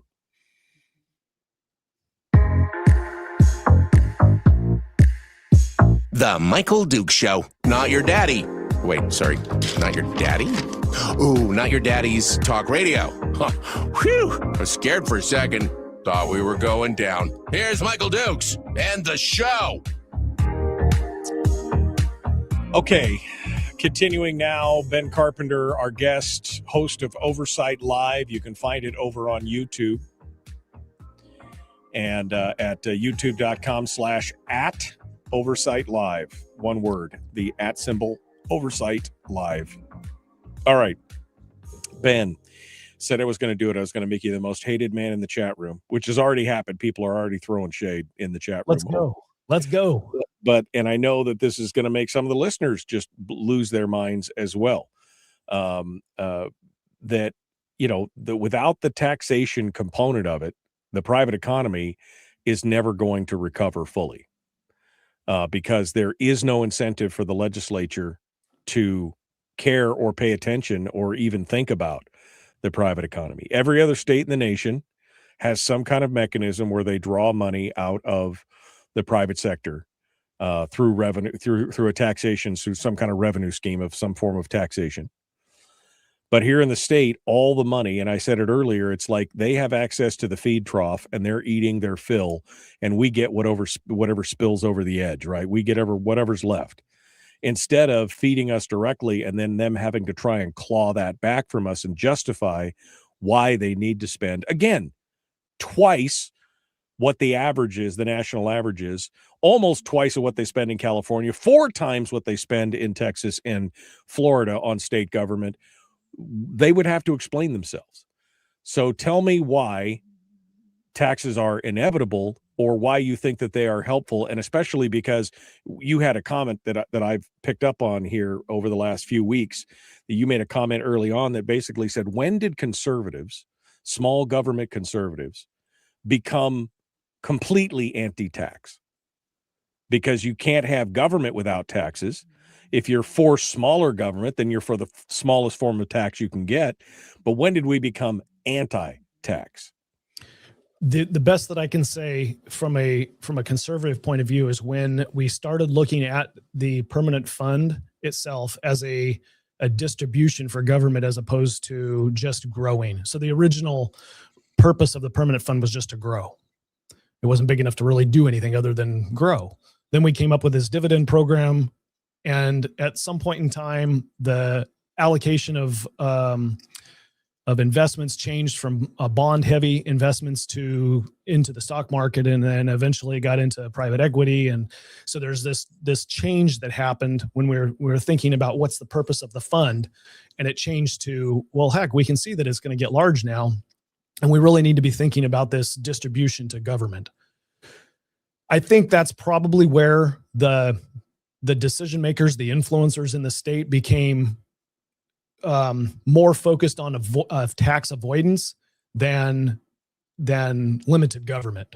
Okay. And I'm of the opinion that the greatest risk to my prosperity and to my future generations' prosperity, my prodigy, my grandkids, is not taxation per se. It is big government. It is a socialist monster, similar to the federal government, this monster that other people with the good idea fairy crops up, and other people, through other people's money, forces me to live in a certain way that people that are pro-government want to see. Okay. That's the system that we're setting up when we say, I want to avoid taxes, and I don't care how big the government gets as long as it doesn't tax me, because that's what's going to happen if you're going to set up a structure that says just fund the government off the permanent fund. Okay. If the goal, like we just heard in Senate Finance yesterday, if the goal from the Senate Finance chair, Senator Stedman, is that we're going to continue growing the fund, then $100 billion is not the end state. $100 billion fund in the next couple of years, if we're already up to 90 now, then it's just a matter of a couple of years and we'll be at $100 billion. You're going to have $5 billion to pull off to spend on state government. The dividend's going to be gone. And then within a decade, maybe a decade and a half, you'll be at $200 billion. So then you'll have $10 billion to spend on state government. Is that a win? If you're a limited government guy, if you want government to stay out of your life, if you're an independent Alaskan and you want government to stay out of your life, if you want what Anchorage has got, a bunch of socialists, then that's what you want. That's what you're going to get with a government that's got a bunch of free money and it just grows and it's got a whole bunch of programs and it just, that's the risk to our people. It's not taxes. Taxes is the byproduct of a system that says we care about what happens in government and we don't want our government to do anything more than what we're willing to pay for. Right. You got to come back to me. If you're going to grow government, you got to come back to me as a voter and say, hey, I need more taxes. And then you get to say yes or no. One of the comments in the chat room was that you and I have now gone over to the dark side because we're willing to talk about this and discuss this. And so I said, well, what's your solution? If that's not the solution, if talking about taxes and pointing out that it connects the private economy to the public economy and creates some mechanisms there to incentivize the legislature to pay attention, what's your answer? And his answer, his response, Ben, I want you to comment on this, is a constitutional spending cap. That's his response. Now, constitutional spending cap, what are the chances that makes it out of the legislature to go before the people? We already have one. Well, we have one. Obviously, it doesn't work because the line for pay on that is like off the top of the chart because of the way it was factored. We'd have to have a new constitutional spending cap. But let's just say hypothetically, there's a constitutional spending cap in front of the legislature that limits the growth of government to 2.5% per year, whatever it is. It's a very strong stalwart, does everything that everybody in the chat room and every listener on the radio wants to have happen. What's the chances of the lunatics who are running the asylum offering to give the keys back to the head nurse? What do you think the chances are of that going on? Well, the legislature is going to be hard pressed to ever limit itself constitutionally to spending more. You would have to have a legislature elected of fiscal conservatives to do that. And the state of Alaska is not going to elect a majority of fiscal conservatives anytime soon. You would have to change the politics in Anchorage alone to make that happen. And right. How are you going to do that? Like that's not even a reality. And I think this furthermore, it kind of misses the point. Let's say government is, and I'm not opposed to a spending limit, right? I think that instilling discipline on the legislature is a good thing. But let's say that we've got 1% growth, like the governor has said, that's what we need to limit ourselves to. Okay. We've got a mechanism, a permanent fund that's being invested, and it's CPI plus 5% is the goal. Okay. So we're going to grow the investment earnings into the future, CPI plus 5%. Okay. Well, if that kicks off 5% of a market value every year, and that number increases more than 1% every year, but you have a 1% spending limit, what do you do with the excess funds? Why are we growing the fund if you can't spend it, if you can't do anything with it? What is the purpose of spending the millions of dollars, $1 billion to hire somebody to go invest the fund and grow the fund if you then put a 1% spending limit in place? What do you do with it? You can't spend it. You just grow it. So we're just going to grow it for no reason. This is the reason why we need to answer the question, what is the purpose of the permanent fund? Is it to pay for government? Do we want perpetual growth of the permanent fund so that we have larger government? That's the system that we're establishing. That's the natural course that's going to take. It's like a river flowing. That's the natural course that it's going to take as we're establishing it right now, as it is established. So do you want big government or not? Because that's what you're setting up. Yeah, exactly. If we continue the way that we're going right now, government will continue to grow at the rate of the permanent fund. And then eventually, I think we'll probably get to the point to where once the permanent fund dividend is gone itself, they'll be wanting even more because they've shown that they can't even control their appetite for spend with all the money they've been pulling out of the permanent fund right now and taking a big chunk of the dividend. They still don't have enough.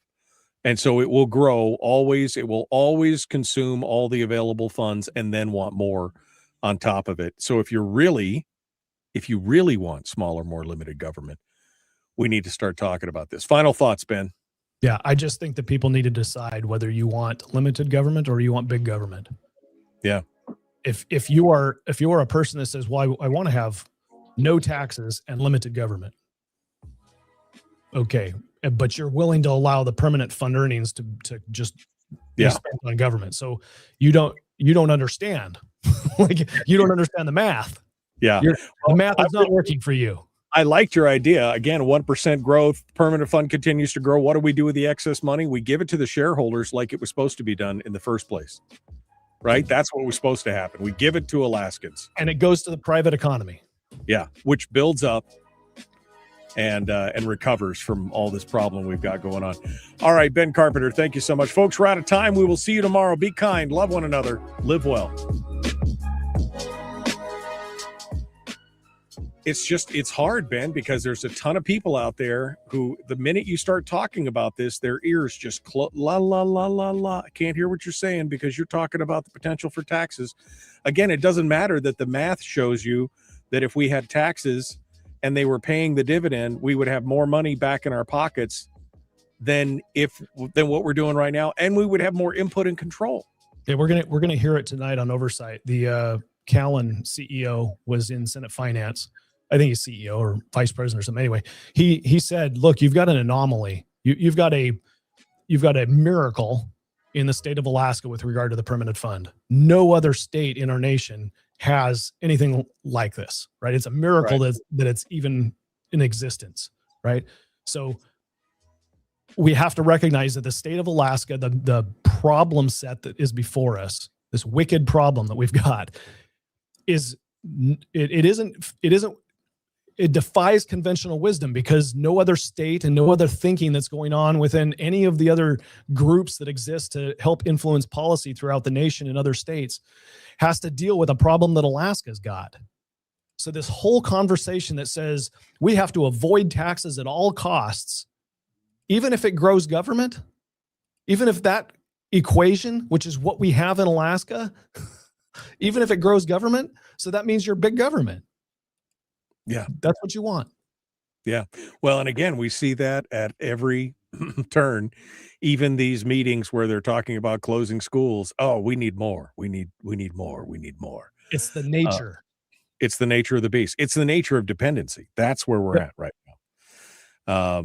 Yeah. And it only grows because you've got the dependency class within the state only continues to grow with that dependency, right? Right. And they don't, it doesn't matter what they demand. They're the voters, right?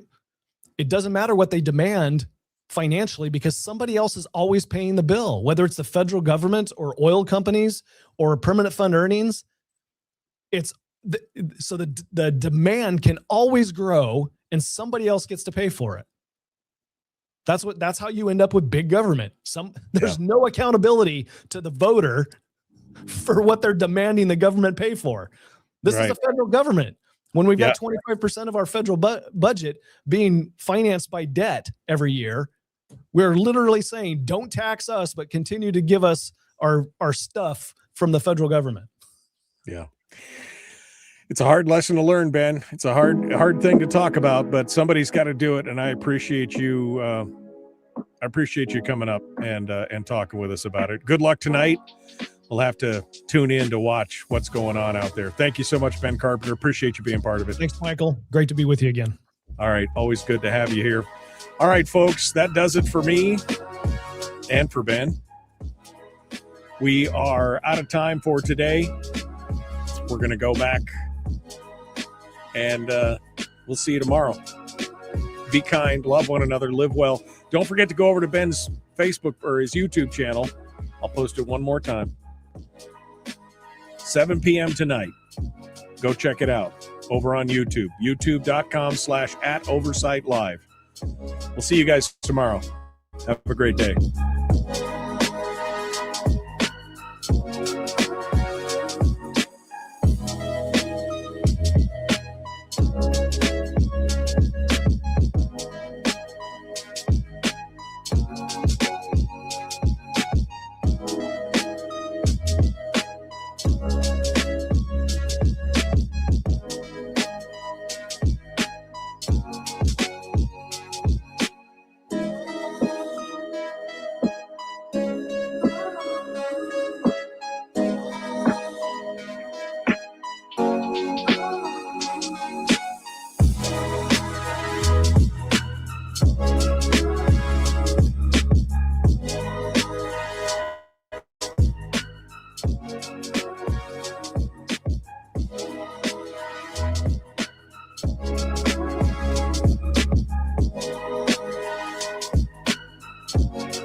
We've shed our terrestrial radio skin, and now we are slimy lizard internet people. It's the Michael Duke Show.